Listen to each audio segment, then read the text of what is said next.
বাংলাদেশকে 200 একর জমি দেবে ভারত, চুক্তি বিএসএফ আর বিজেপির। হঠাৎ কেন এই চুক্তি? পড়ুন বিস্তারিত। এবার ভারতের মধ্যে কয়েক একর জমি পেয়ে যাচ্ছে বাংলাদেশ, আর এই নিয়ে দুই দেশের মধ্যে এক চুক্তিও হয়ে গেল বলে কানাঘুষো শোনা যাচ্ছে। একদিকে যখন বাংলাদেশের পরিস্থিতি এখনও উত্তপ্ত হয়ে রয়েছে, সেখানে ভারতের অভ্যন্তরে বাংলাদেশকে 200 একর জমি দেওয়ার ঘটনাকে কেন্দ্র করে আন্তর্জাতিক মহলে রীতিমতো শোরগোল পড়ে গিয়েছে। আপনিও অবাক হচ্ছেন নিশ্চয়ই, ভাবছেন এটা কি আদৌ সত্যি? তাহলে বিশদে জানতে চোখ রাখুন আজকের এই প্রতিবেদনটির ওপর। বাংলাদেশকে 200 একর জমি ফিরিয়ে দেবে ভারত।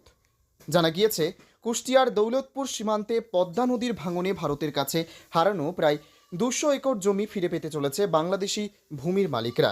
এ বিষয়ে বর্ডার গার্ড বাংলাদেশ ও ভারতের বর্ডার সিকিউরিটি ফোর্সের ঊর্ধ্বতন কর্মকর্তাদের মধ্যে বৈঠকে বিতর্কিত জমি নতুন করে মেপে প্রকৃত মালিকদের কাছে ফিরিয়ে দেওয়ার যৌথ সিদ্ধান্ত হয়েছে।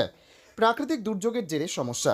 দৌলতপুর উপজেলার রামকৃষ্ণপুর ইউনিয়নের চল্লিপাড়া এলাকায় অবস্থিত এই জমি পদ্মা নদীর গতিপথে পরিবর্তন ও প্রাকৃতিক দুর্যোগের কারণে 3 কিলোমিটার এলাকা জুড়ে আন্তর্জাতিক সীমানা পিলারগুলো বিলীন হয়ে যাওয়ায় সমস্যা দেখা দিয়েছে। চলতি বছরের শুরুর দিকে পরিচালিত এক সমীক্ষায় প্রথম এই সমস্যা চিহ্নিত করা হয়। বিজেপি সূত্রে খবর, বাংলাদেশের 200 একর জমি ও ভারতের 40 একর জমির হিসেবে গরমিল পাওয়া যায়। সেই সঙ্গে অনুপ্রবেশ চোরাচালান ইস্যু তো রয়েছে।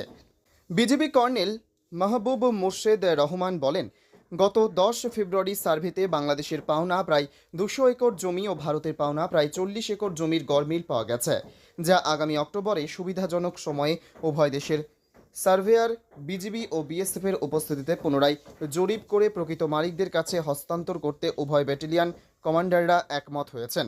ফলে খুব দ্রুত এই জমি হস্তান্তরের কাজ শুরু হবে। যদিও দুই দেশের নিরাপত্তা বাহিনীর এহেন সিদ্ধান্তকে চমকে গিয়েছেন সকলে।